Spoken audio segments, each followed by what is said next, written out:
this magnificent day that you've given me and all that are here. I thank you that you are a forgiving Father, a loving Father, a Father that saw fit to bring me into a new day.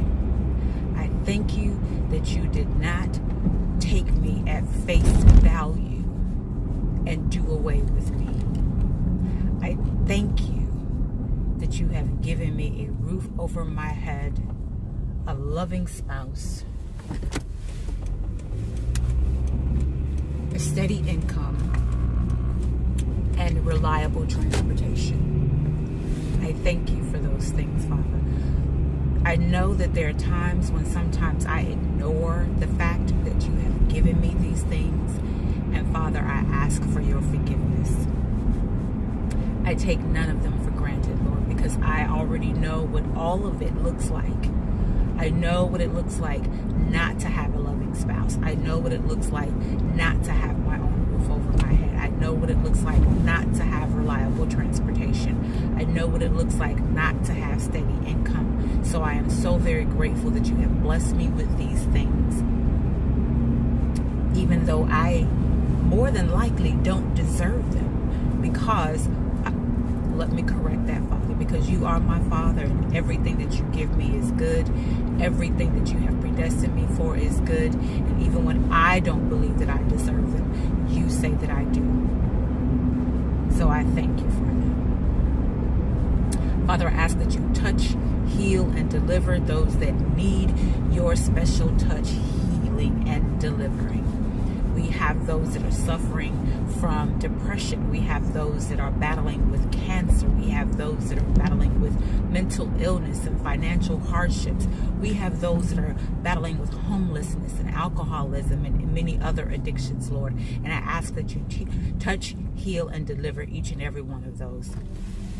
You know who is on my prayer list, Father. I will not speak each name out now here, but you know each and every name that is on my heart and on my prayer list. So touch that mother. Give her the peace and the confidence that she needs to continually rely on you as she is there to support her son while he battles cancer. Touch that son, Lord, as he deals with this battle once again, as young as he is, Lord, and believing that his whole life is ahead of him, and then he's hit with this diagnosis and then told that everything is all right and has to battle with it once again. Touch, heal, and deliver those who are dealing with children that are incarcerated for what are truly false charges, Lord. Touch those that are dealing with family members that are locked up in mental illness, locked up in alcoholism, locked up in drug addiction, locked up,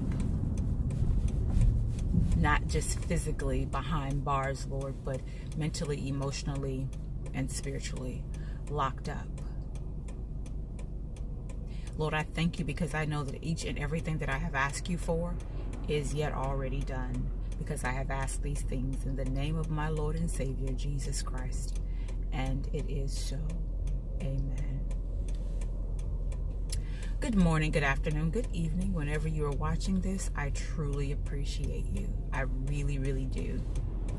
I am so absolutely blessed this morning. So absolutely blessed.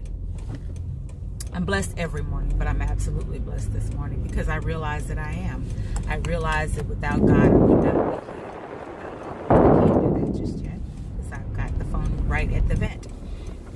But I am so absolutely blessed and grateful this morning. Something that, and I haven't really done, and I'm being transparent about this, I haven't really yet done a detailed research on it just yet, but I will because it's still weighing on me. But something that hit me either Thursday, no, it wasn't Thursday, I think it was either Wednesday, I think it was Wednesday or Thursday, but I want to say Wednesday, hit me last week about people mourning those things that are not dead. They're not dead. And it's quite ironic that it was also Holy Week, and we were rolling into Good Friday, and then into Resurrection Sunday, Easter Sunday, and how the angel came to the women and said to them, "Why are you mourning the living? He is not there. He is alive. Jesus is not dead." This is in the Bible, and of course I will do my best to put the scripture there. But that thought led me to that. But what led me to that thought was the fact that I have a dear friend whose husband, and I thank God that he has touched his body, and that I enlisted additional prayers from my sisters in the spirit. But he's making progress now. But my dear friend's husband was in her mind near death, and he may have very well been, because I never got a chance to visit with him while he was in the hospital and while he was in rehab. I never got a chance to visit with him. But her demeanor, and I know that she's concerned about her husband, and she had every right to be concerned about her husband. I know that she was upset with the way things were going. She was upset with the medical staff that performed his procedure, and the advice that they gave after the fact. She's entitled to it. She has every right to be upset with them about the advice that they gave after his procedure. But it made me think of, because her demeanor was so black and dark. That's what I want to say, not black. Her demeanor was so dark. Her countenance was so dark that it was as if she were mourning his death when he wasn't dead. He was alive. He was not in the best health, and still isn't in optimal health. But her demeanor, her behavior, her countenance, all of it was as if he were dead, and she was in mourning. And that made me think about how we as people, no matter the level of religious belief we have, no matter how spiritual we believe we are, no matter anything, sometimes we do behave as if those things that are still alive are dead, and we mourn them, and it's inaccurate. The mourning is unwarranted. That's the word I was looking for. It's unwarranted. And instead of me talking with her about this, because I knew that she had wise counsel and someone else, but instead of me talking with her about this, of course I did check with her to see how he was doing. I checked with her to see how she was doing. I encouraged her to eat, because she has not been eating the way she's supposed to. I encouraged her to get rest, because she was not resting the way she's supposed to. So I did those things, but I also prayed for her, and I let her know that I was praying for her, so that she did not. And I know that she knew, that others were praying for her, because that's just what we do. So I know that she knew that, and we all told her that we were praying for her, and at various times. So that's what I did. I encouraged her to rest and to eat, but I also let her know that I was praying for her and for him, because that is what I was doing. I didn't want to impose upon the counsel that she was already getting. And in all honesty, I felt like anything that I said outside of what I did say would have been much more than she could handle, because I know that she had a lot of voices in her ears. I know that she did. So I prayed for her, and I prayed that her spirit be lifted. I prayed that she would look at him as alive again. I prayed that she would rejoice in his life as a whole, and not piece by piece, bit by bit, and then live in the past, reminisce about who he used to be and things of that nature. I prayed that she became encouraged again, uplifted again, because it was very clear that she was mourning him as if he were dead. So I say all of that to say, with certain things, yes, you should mourn them as if they're dead, because they are things that you no longer want to. Well, actually, no, you should not mourn them. Now that I'm thinking about what I'm saying, you should not mourn them, because there are the things that should be dead in your life, and they're not yet dead, but you need to behave as if they are. Certain habits that are not good for you. They may not necessarily be dead yet, because you still have certain cravings for that thing, but you need to operate as if it is. But for those things that are positive and real and alive, do not behave as if they are dead. For relationships and friendships that you had to disconnect from, because that person may have been a toxic person, but you still love them from a distance because it's what's best for the two of you, that they be on one end of the relationship and you be on the exact opposite end, and sometimes there is no communication.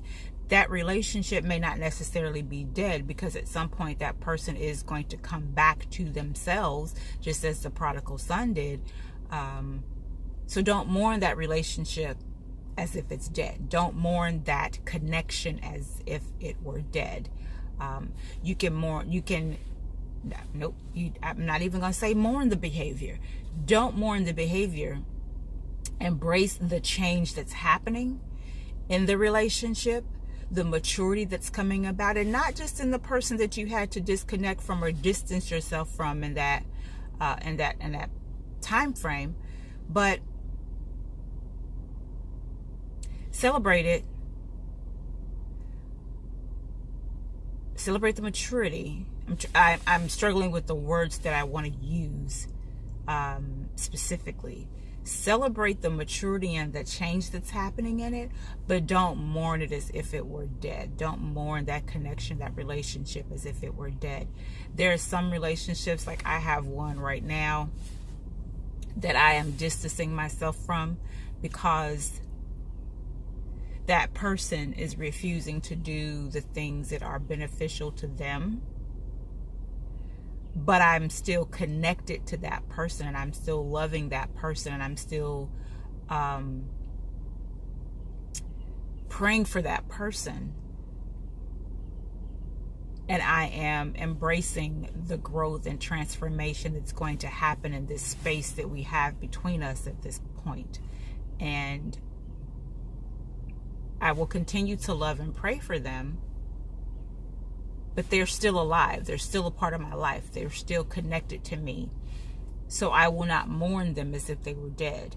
That man that is sloughing off of them, that man that is dying in them so that they can be a better person, I'm not even mourning that, because I need it to be. Poor baby, he's so confused about what gate to go through. Sorry for that. I'm not mourning them. I'm not even mourning that behavior. I'm celebrating the fact that that transformation is taking place. I'm celebrating the fact that that transformation is indeed taking place. And when they are ready, we will reconnect. And not just them, myself as well. I can't look at it as a one-sided thing. There are some things that need to happen within me while we are apart, so that when we get back together, we are the people that we need to be excuse me, at that moment of reconnection. So stop mourning people that are very much alive as if they were dead. it pays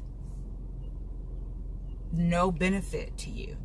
It pays no benefit to you. I hope that makes sense, and I'll probably elaborate a little bit more later in a different video, once I do a little bit more research and trying to better explain it, because this video is already 15 minutes long, and I did not intend for that to be.